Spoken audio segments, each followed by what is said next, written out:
There was no barrenness in Africa until Christianity came. Ha! This boy. Aya, oh, listen. African man who married a wife, and after 4 to 5 years, a baby is not yet coming, and this African man is praying for God's time instead of marrying a second wife, fails to understand that defending error simply means miserably suffering consequences. Because consequences is independent of your pure intention. Consequences only respect who is right in the approach system. In the culture of Africa, we have a system of obiechina, a word in Igbo land which means obiechina. That means the lineage of my father will never close.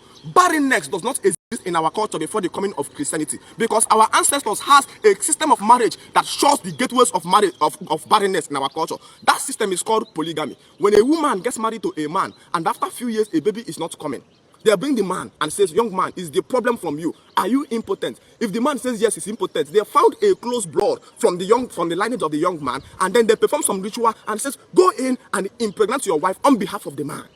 And if the problem is from the wife, automatically they will find urgent way to get another wife for this young man, so that the lineage of this man will never close. Obiechina, obinamechina.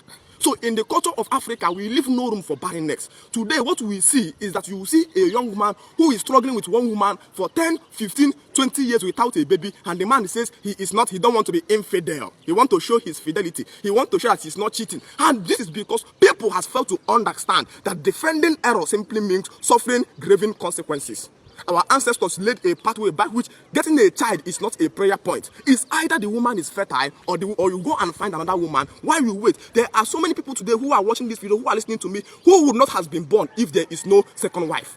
You are actually a product of second wife from your own maternal. That means if your father did not marry a second wife, you won't have been born. And this was established in the ways of our ancestors to free men from the competition of women.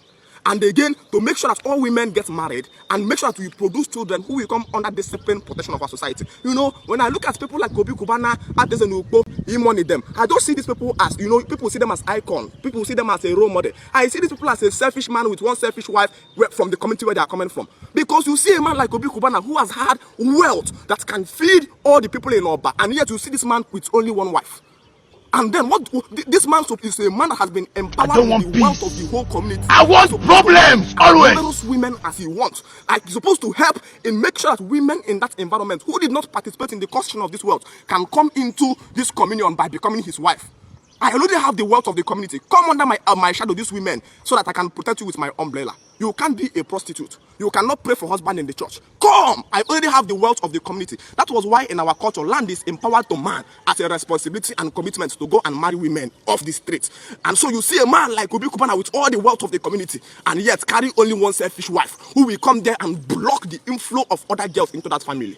That's a selfish man, because this time people will tomorrow come out on the media and start giving young ladies advice. It says, run away from prostitution. Do not commit adultery. If your daughter comes back from school with an unexpected money, you don't know where it's coming from. Ask your daughter, where did you get this money from? But this motivational speaking fails to understand that you have the wealth of all the community, and yet you kept only one selfish wife. Who is going to marry all these other ladies you are advising? Let them abstain from prostitution. Because motivational speaking is just social Christianity. When you have actually taken people away from the normal ways of life, you now begin to give the people teachings that produce no result. And when the teachings produce no result, it is because the foundation has been destroyed by the teacher before he began to teach. You see a man as rich as Peace Mass Transit, Onyisi na Nsukka, that carry the wealth of almost every Nsukka person. You see one woman and quoting that another woman will not enter, that it is only her. Women are very stupid and foolish time. It's time for single ladies to get up and tell monogamous wife. My brother, what do you have to say about what this boy is saying? Huh? What do you have to say about what this boy is saying?